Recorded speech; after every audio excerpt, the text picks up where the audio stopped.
Hey guys, how's it going? And welcome back to another episode. In today's episode, we're going to be talking about immigration. We're going to be talking about how you can legally stay in Mexico indefinitely without ever having to get a temporary or permanent residency visa. So if you want to know more about how this is done and what your options are, well, you already know what you got to do. Just stay tuned and keep watching the show, and I'm going to give you all the solutions. All right, all the legal solutions as to how you can legally stay here in Mexico. I have to keep emphasizing the word legal, and I got to keep talking about this in this way and in these terms because there's just so much misinformation out there online about this subject out already. And even though I've had lawyers on the show, I've talked about this issue multiple times, it seems like this is something that never gets old. It's just, for whatever reason,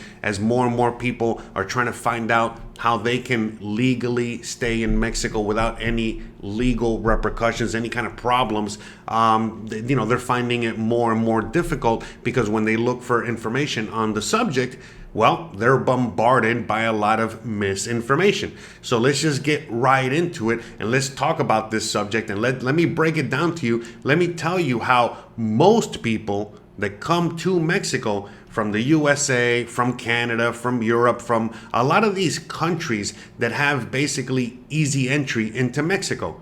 Well, what most people end up doing is that they just come to Mexico on a tourist visa and they just live on a tourist visa indefinitely.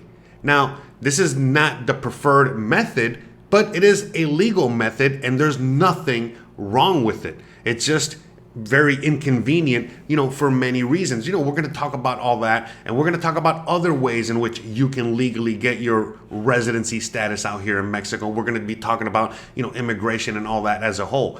But long story short, for anyone out there that doesn't know me, that hasn't watched any of my videos, hasn't seen this channel, I have been living in Mexico for over 5 years already, and I've documented every single step of my trip, from the moment I left the United States to the moment I landed here and everything all the way up until now.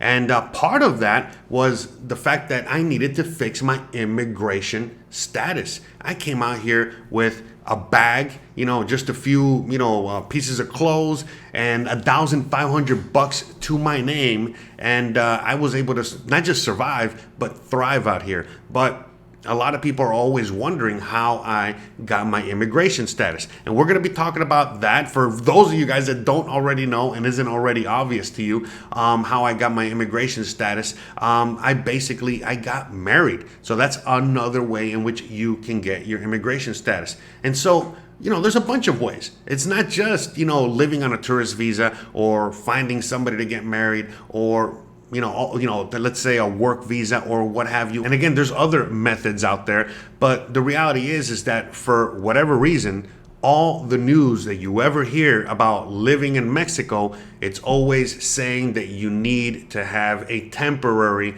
residency visa. If you don't have a temporary or a permanent residency visa, don't even bother coming. That's the news that you're always hearing out there, in the internets. Now, this episode isn't about why there's so much misinformation on the immigration issue online, whether it's on other YouTube videos or, on online forums or what have you. What I'm here to tell you is what many people do, okay? There's plenty of people out there that have easy entry into Mexico, all right? And they get a tourist visa immediately as they come in through the airport or through, whatever port of entry they come in through. And with that tourist visa, that's plenty for them to live in this country. Okay. Now, again, I know I'm already gonna hear in the peanut gallery down below and in the comment section that you cannot. But the reality is that not only that you can, but many hundreds of thousands of people do this daily. People literally, like on the border, let's say you're living in Tijuana or you're living on one of the other border states, from the US to Mexico, there are tons of people that literally come in and leave every single day. All right, there are tons of Americans that, for example, work in the USA and their daily commute, okay, is leaving Mexico to their job in San Diego, and then their commute on the way home is driving back to Tijuana. For example, okay, there are many examples like this, okay? So if you're coming out here on a 180-day tourist visa, okay, you're coming out here to Mexico to live, but you unfortunately do not qualify for temporary residency or permanent residency. Not just because of the financial status, you might not even be able to afford, to pay, all the fees for immigration right off the bat. It doesn't matter. There are many reasons why you might not qualify, right off the bat for these residencies. Also, hey, you might want to live in Mexico for a little while before you decide on residency, right? You don't think that might be a smart idea? So the reality is that it is very normal and very legal. There's actually no problems with you living on a tourist visa. Not just living on a tourist visa, but renewing that tourist visa indefinitely, as many times as you need to renew it. Now, the point for you to get temporary residency or permanent residency is to facilitate many things while you're living out here in Mexico. Like, for example, you might want to open up a bank account. All right. You might want to buy a car and put it under your name. So, there's a lot of things like that in which you need to have legal residency status in Mexico. And a tourist visa isn't going to cut it. And so that is really why you would want a residency visa, because that, you are residing in Mexico and now you are really thinking and considering, you're already making the moves to live out here, which is, probably, renting a property, buying a property, buying a car, or something like that, or a scooter or a motorcycle, getting a bank account, all of these things that you will need if you're going to be living here on a day-to-day basis. You understand? And so that's why you're really going to need residency, visa.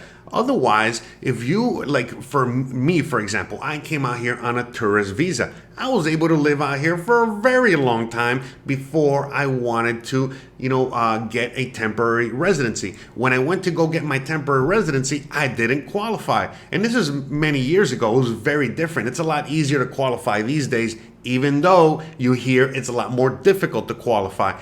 But I digress. That's not what we're talking about here. It was a lot more difficult for me back in the day to qualify. So what did I do? I simply got married. Now, I know you're probably just saying, what are you crazy? What do you mean you just got married? Well, look, the reality is that I've said this story multiple times.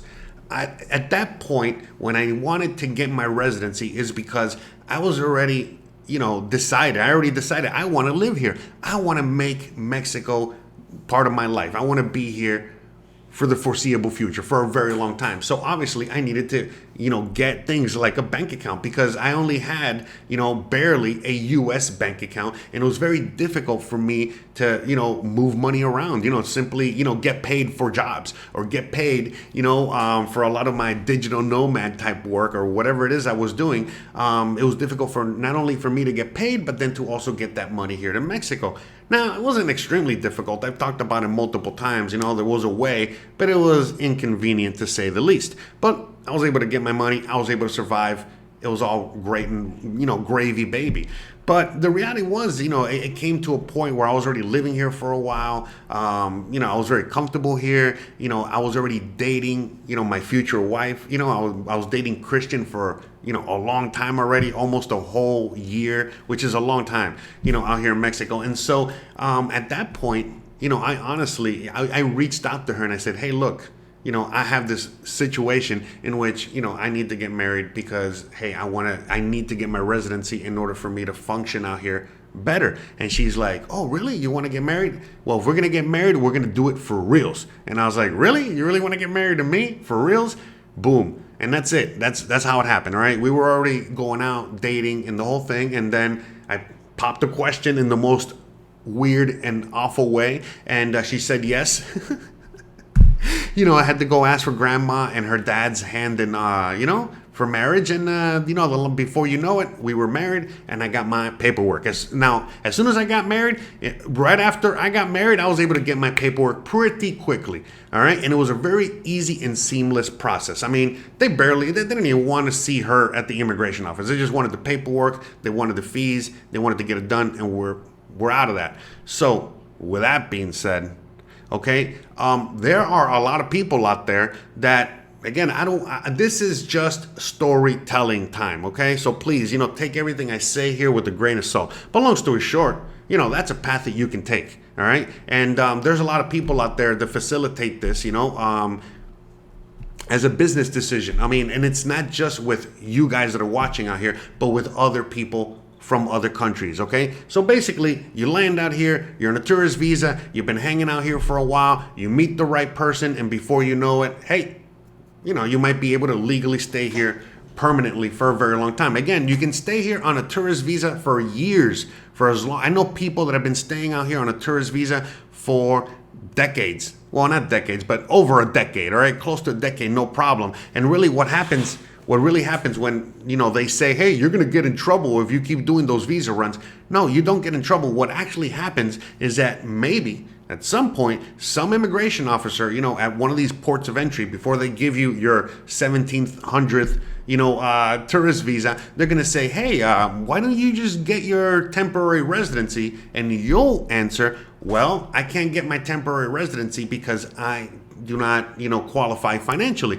And they'll be like, oh, but don't worry about it. You live here already. How many tourist visas do you have? And not just how many tourist visas do you have. You've been here for years. You can prove your address, all this other stuff. Go to immigration. You'll probably be able to qualify for residency simply because you're a resident. Who would have thought, huh? Yeah, so that's another real thing, okay? Because there are tons of people from all over the world, all right, that are coming from a lot more poorer countries than wherever you're coming from. And guess what? They're able to get residency here, and they don't have to prove any kind of financials. In fact, some of these immigrants don't even have paperwork from the country they originate from, okay? Let alone any kind of money or any kind of financial backing or status in order for them to prove, that, they're financially viable to live in Mexico. I mean, again, I don't have to list the countries. It's the majority of the countries in the world. So there's a lot of immigrants that come into Mexico on a daily basis, and they're able to eventually get their residency, whether right off the bat or eventually get residency through asylum, through living here, through participating, in life out here. Perhaps, they come out here and they come out here and they're here illegally. We're going to talk about that in a second, meaning that they have no visa, no paperwork, all right? And they get out here and they find a way to kind of like find a home and survive for a bit, but they need a job. So they'll go and they'll find the job. And when they get to the job, they ask for paperwork and they're like, hey, I don't got any paperwork. And then the job's like, all right, no worries. I'll sponsor you, all right? And you'll be my employee and you'll get a work visa. And therefore, you'll get all your paperwork. And so that's another misconception. A lot of people out here, remember, this is not the USA, people, all right? So a lot of people are coming from the USA, or they come from, Canada or Europe, and they have all of these super strict laws and rules on everything, let alone immigration. And so they think that it's the same thing out here. It's not. It's not. So there is no illegal immigrant. That does not exist. There's nothing on paper that says illegal immigrants. In fact, there's no such thing as ICE. For Americans, everyone knows who ICE is. ICE is the enforcement agency of immigration. They're the ones that come out with the guns and they go and rescue immigrants and deport them back to their home country. Bruh. So that doesn't exist out here. So there's no enforcement, wing of immigration. And sure, people are going to say, oh, the federales and this and that. Okay, sure, whatever. You know what I mean? Again, if you're in certain sticky situations and the federales are stopping you, or you're traveling through certain areas, they're going to probably just ask you for ID, but it's not going to be asking for all your visa status and all this other stuff. I don't want to get too deep into that. Long story short, most people are coming to Mexico, staying put in one area or a few areas, and that's it. All right. And if you're on a tourist visa, you can be all over the place. It's only if you don't have a legal status that you shouldn't be traveling traveling anywhere, through Mexico, just in case. But long story short, all that means is that you got to get your residency status correct. So again, going back to illegal residents, illegal aliens. There's no such thing as that. There's no such thing as an illegal person in Mexico. So if you are in Mexico and you got no paperwork, you got no visa, you got no nothing, you're not illegal. What it simply means is that your immigration status is not correct. Now, again, remember, we're translating languages here, okay? But long story short, how it works is that you either have your immigration status correct or your immigration status is not correct. And so what does it mean to be correct? Again, you got your temporary or residency visa or your permanent visa, you got a work visa, you got a tourist visa, you got something, you got some sort of visa. Okay? You're legally standing. You're in Mexico on paper, no problem, okay? But if you got no visa, no nothing, then your status is not correct. And your status is, again, wrong. And again, so a lot of immigrants that come into Mexico and they don't have any kind of paperwork, all right? What they end up doing is that they end up either going to immigration one way or the other, whether they're going to go get a work visa or they go because they got, picked up by immigration or whatever it is. But long story short, they go to immigration and then they get regularized. So again, you got no paperwork, no nothing. In some cases, they get deported. Again, depends on who you are, where you're coming from, a lot. Remember, there's many countries. I'm talking about every immigrant here. But most of the time, they just, prompt you through immigration to get your legal status correct. That's it, to get your immigration status corrected. So in the case of an American, a Canadian, a whatever it is, okay, what happens is that, for example, you're going to be in Mexico on a tourist visa at the very least, okay? And if your tourist visa expires, all that means is that, your tourist visa expired. That's it. And so you broke the law. But what that means is that now you got to pay a fine. That's it.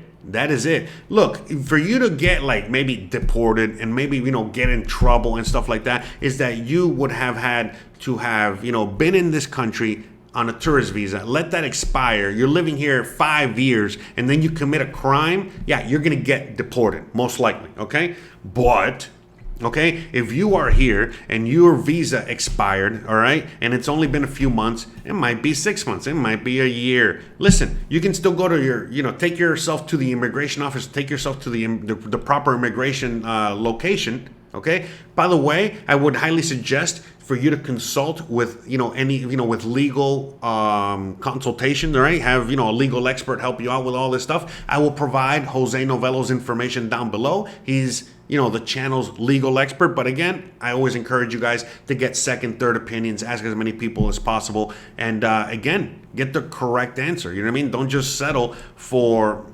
one answer, okay? If that's not the answer you're looking for. But long story short, at the end of the day, as it pertains to overstaying your visa, what you would have to do is just, again, pay a fine, and then you would have to leave the country and then come back in the country to get a brand new visa. So look, in my case, okay, when I was gonna go get married to Christian, what happened to me is not only did my visa expire, I was already here very long time, all right? A long time, all right? Same situation, okay? With my visa expired. And I was panicking, oh my God, what's gonna happen? Da, da, da, da. And then I was like, oh, well, if I get married, it'll all be rectified. But then I was quickly reminded, no, you cannot get married because you are not, your status, your immigration status is incorrect. Your visa expired. So you need a new visa. Oh, now what? So simply put, what I had to do, okay, is that I had to leave the country. On my way out, I had to stop by the immigration office at the airport, all right? I had to pay a fine for, I forgot what it was. It was not that much, okay? 1,000 pesos or something. I had to pay my fine, all right, for overstaying my visa. I left the country. I flew to Cuba, all right? I came back from Cuba, all right? And when I came back from Cuba, I got a brand new tourist visa. And with that tourist visa, I was able to then get married. A bunch of other paperwork and a bunch of other things. But then from that point on, with my legal status, with my regularized status correct or whatever, my immigration status, correct. Now I was able to get married or get a work visa or whatever, whatever it is I needed to do. Okay? And so, like I was saying, there's ways in which you can get a visa. Look, the whole work visa, that's another way in which you can also get your residency status, okay? Correct. All right? You simply, have to have someone sponsor you. That's it. You know what I mean? So you're working for somebody, okay? That's it. You know what I mean? Come on. You guys can figure it out, all right? So, that's another way in which you can do it. Another way that you can do it these days. This is not applicable back in the past, when I was doing my thing. But these days, something that's also applicable depending on the state, depending on where you are, depending on various things, will be to get yourself a facilitator, a legal advisor, legal, counsel, in which you can, again, go through legal. Remember, I'm always saying legal loopholes, okay? In order for you to get your visa. There are temporary programs. There are many ways. There are many things that we don't know about that they have available to people out there that need their immigration status to be corrected for them to get their immigration status corrected. What do I mean by that? Again, there are ways for you to get your temporary and your permanent visa done, okay, that don't include going to a consulate and applying through financial solvency. Okay, there are many other ways. All right, that's not the only way. Remember, all you keep hearing online is that the only way that you can get residency, the only way that you can legally be in Mexico is through financial solvency and getting a temporary or permanent visa. The reality is that no, it's not. Now, I understand if you're over 65 years old, you're 70 years old, and you cannot get a visa, and you are too old to be doing visa runs, and the last thing you want to do is, go on a trip every 6 months, and all you want to do is just, go retire and relax. Well, again, there are programs specially made for you as well, because sure, there are people that can get their temporary or permanent residency through financial solvency. Remember, it all depends on the consulate you go to and the people that you talk to, because every single place and every single person is going to tell you one different thing. And so there are some consulates around the world that are not even taking appointments. Some of them that are saying that you need like $10,000 a month and like $70 billion in property, and other places that are basically saying, yeah, are you retired? Good, great. That's it. You're good. You're qualified.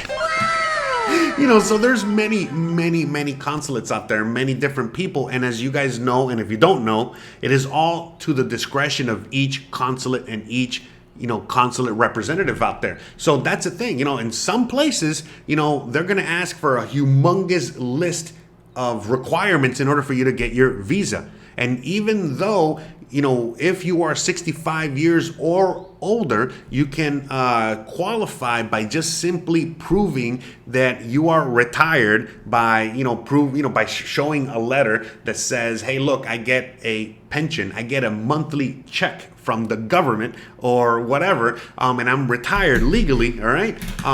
That's the only thing you really need to prove to the consulate in order to get your residency. But as we've discussed multiple times, and the lawyer has, again, talked about multiple times, each consulate will interpret the rules however they want, and each individual that works in the consulate will interpret it however they want. So some consulate will go by the bare minimum, or no minimum, or less than the minimum. Basically is like, hey, you're human, you're breathing, you got, like there's air coming out of here, you're alive, you get your residency. Bruh.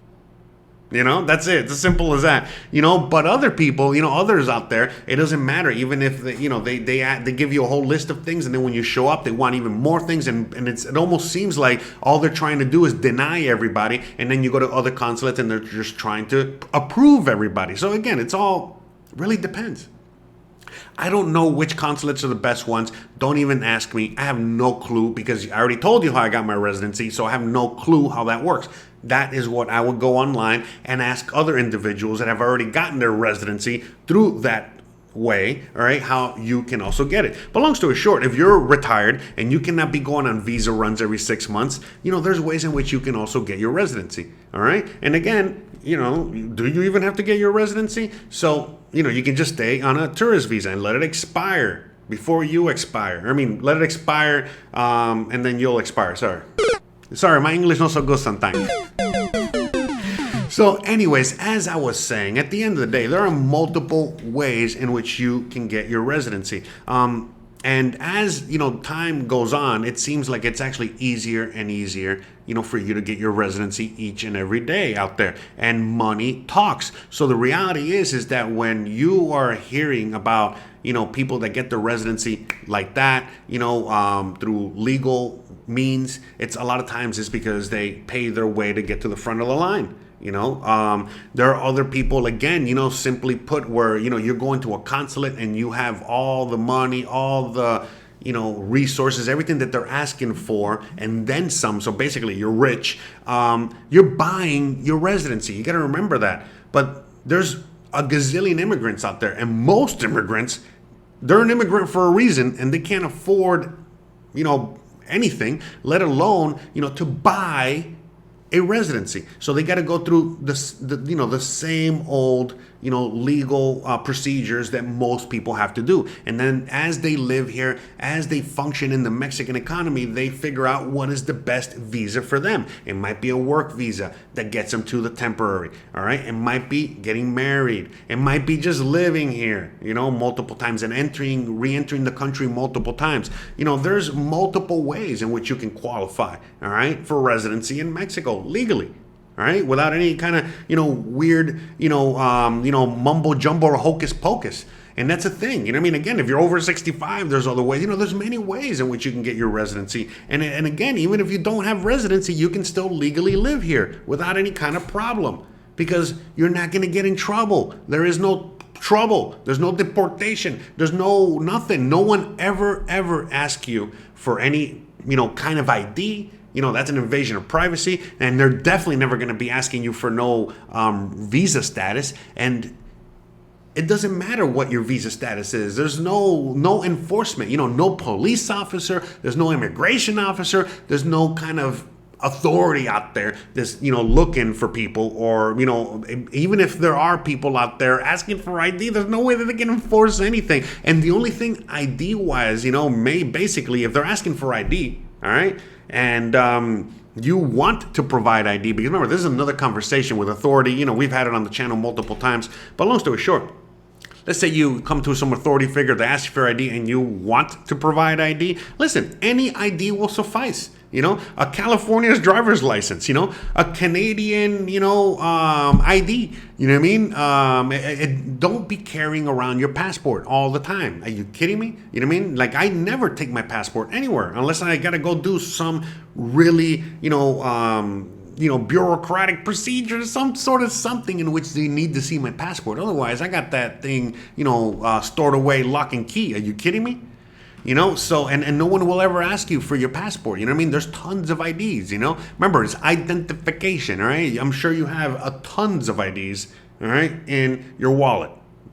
Something with a picture and a name. That's it. And again, you don't even have to provide ID legally to anyone unless you want to, okay? So again, obviously you're going to go and get a bank account, you're going to go do certain things. Yeah, you kind of have to provide ID. Again, you don't have to.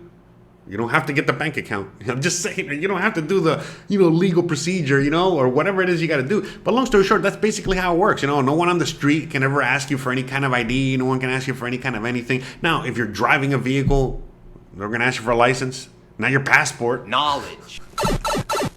You know what I'm saying? And so just things like that. So just keep all that in mind. And the reality is that, never once are you going to hear of any Americans or any Canadians or anyone getting deported simply because they don't have their immigration status correct. That's something that you'll never hear. Again, you'll hear it all the time, and you're only going to hear, with, other expats, other foreigners talking to each other and things like that. And look, I used to talk about this topic a lot, more back in the day. And the reality is that eventually a lot of these people that are spreading this fake news, basically they they say it. They get so upset that they eventually reveal their true reasons for doing these things. And the reality is simply this: a lot of people out there got their residency a long time ago, and it was very difficult for them to get it because there was no YouTube videos, there was no online help, there was no nothing. They didn't know the language. I can go on and on. Again, it was already difficult back in the day, but again, imagine how much more difficult, for foreigners to really, get their residency and all this other stuff without understanding anything about out here living in Mexico. So now in today's world, where things are just so much easier because, again, either A, you're getting your information from a video, B, the laws have changed, which make it easier for you to get your residency, C, you can now get, facilitators out there, lawyers and all these other people that not only know what they're doing and can get you what you need, but also speak your language. And I could go on and on and on. Well, guess what? Now it's so much easier for you to get your residency. It's so much easier for you to find out knowledge about residency and living out here, legally, not legally, what all that means. And so a lot of people, they're upset over that because they're like, oh my God, I had to do everything the right way, yada, yada, yada. And they're just upset and they're hating, and they say it, and they've said it in the comments, simply where, hey, I had to do it the hard way, so everybody else has to do it the hard way as well. I don't want people to get it the easy way. That's not fair. A lot of crying, a lot of, violin playing, a lot of yada, yada, yada. So again, this is why not only do I make videos like this, but I have tons of other videos on other subjects that are very touchy that most people don't want to talk about or even tell you the truth about what it is to live in Mexico. And so this is why I think a lot of you guys are enjoying my content. And by the way, shout out to everybody out there. Shout out to all the new subscribers. I see new subscribers every single day. All the old subscribers, every single one of you guys have been supporting me, whether it's been one day or many years. Shout out to you. Love you guys. And I really hope that you guys are enjoying these videos and this kind of content. And the reality is that when it comes to residency, how it works is like this. You know what I mean? If there is a will, there is a way. And that's simply it. Okay? When I came out here, think about it. You know what I mean? Again, I came out here with $1,500 to my name and a bag with some clothes, and that's about it. You know what I mean? Some hopes, some dreams. I spoke Spanish because I'm, Cuban, so I speak Spanish. And so that's why my English not so good sometimes. Okay, but long story short, you know what I mean? I just came armed with Spanish. That's it. Okay, and know-how and the will, the want, the desire. Okay, for freedom, to live in a better place, to have a better quality of life and all these other things. And so I was able to find it. Again, most people don't know my story, but I basically just put my finger on a map and I landed here, and it was the best thing that ever happened to me. So that, just to bring all that full circle, if you have, all right, the want, the desire to really, really come out to Mexico, live in Mexico, be in Mexico, and there are a few things that are missing from the equation, meaning you can't get residency status because you might not qualify financially. Listen, doesn't matter. There's tons of immigrants that come into this country every single day, all right, that don't even have paperwork, all right, and they get their residency status. Now, I am not telling you to come to Mexico without ID, without a passport, without any of these things, because in your case, guess what? It is going to be more difficult, and you will need a passport, you will need ID, you will need these things, because the people that are coming from Haiti, the people that are coming from, Guatemala, or I don't know, not Guatemala, but, Guatemala's a neighbor, that's another story. But anyways, a lot of other countries out there, all right, and it makes it very difficult for them to leave the country, let alone leave with any kind of ID or passport or whatever.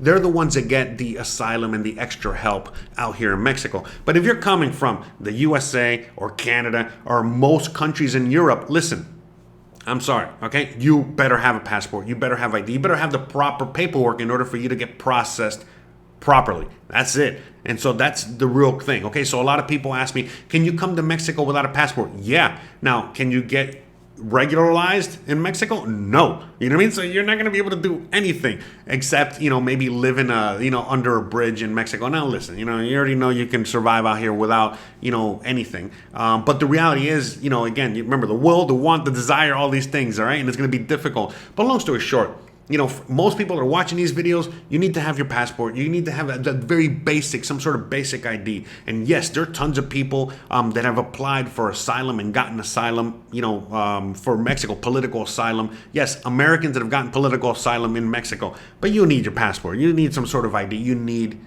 things like that, okay? And so, really when I say, people that come out here and get, the residency status without any kind of ID, it's because they're coming from, again, the Haitis of the world, the Africas of the world, a lot of these places around the world where Ukraine, you name it, you know what I mean? Where, hey, they're just trying to get out, and they're in a very different, governmental political situation in their own home country. And so Mexico offers them even more, open doors and help when it comes to all that. All right. But at the end of the day, remember, you got to help yourself before they can help you. All right. So you got to make it easy for them so they can make it easy for you. Help yourself so they can help you. Okay. So that's a very major component to all this. All right. But the reality is that, like I keep saying, at the end of the day, if there's a will, there's a want, there's a desire, you're going to make it happen. All right. One way or the other, legally. And once you're in Mexico, and once you've been living in Mexico, you've been here for a while, you quickly realize this is not the USA anymore. We're not in Kansas anymore. And things are very, very, very different out here. And, for most people, I think you're going to love it. It's the people that love to follow rules, lick the boots, and want a certain standard that, don't really like it out here very much. And for me, those people should just stay back in their, rule-loving, tyrannical, authoritarian country and not come to Mexico, because they're going to hate it in Mexico, because things are very different in Mexico. And for me, it's for the best. More freedom is more important to me. Freedom and comfort are two completely different things. And freedom is not comfortable, all right? So with all that being said, all right, I can go on and on, as you know. And, well, if you enjoyed this video and you want to watch more videos like this, you want more information like this about so many other topics, pick the topic. I'm probably done a video on it at some point or another, or a live stream, talking about whatever issue. You should check out the rest of my channel, all right? And you should please, watch another videos so you can, keep informing yourself and have, be as well equipped as humanly possible for your move or your trip to Mexico, all right? So, guys, you already know it's time. Time has come. I want to give a big shout out to everyone out there. Shout out to all my members, all the patrons, every single one of you guys out there that just sends $5, $10, what have you. Really, really appreciate you guys. Shout out to every single one of you guys that participates every single Thursday in the question and answer session. The ones that we do every single Thursday. Check them out on the channel. I do live streams every Thursday where I answer your questions. You want more information on that, please check those out. Check out my website where you can find out more information on that. More information, where a lot of the videos, that you're looking for, whether it's topics like immigration, starting a business, whatever you can think of, okay? Real estate, and I can go on and on. I got them straight on my website. A lot easier for you to find instead of having to sift through my channel. So again, all the links are down below. All the links are in the comment section, in the description, you name it. Just check them out. But hey, that's it. It's time to go. So with all that being said, don't forget to please like, please subscribe, please share, please hit the bell icon. But more importantly than anything else, please stay awesome. Thanks again for watching, and I'll see you guys on the next one. Bye, guys.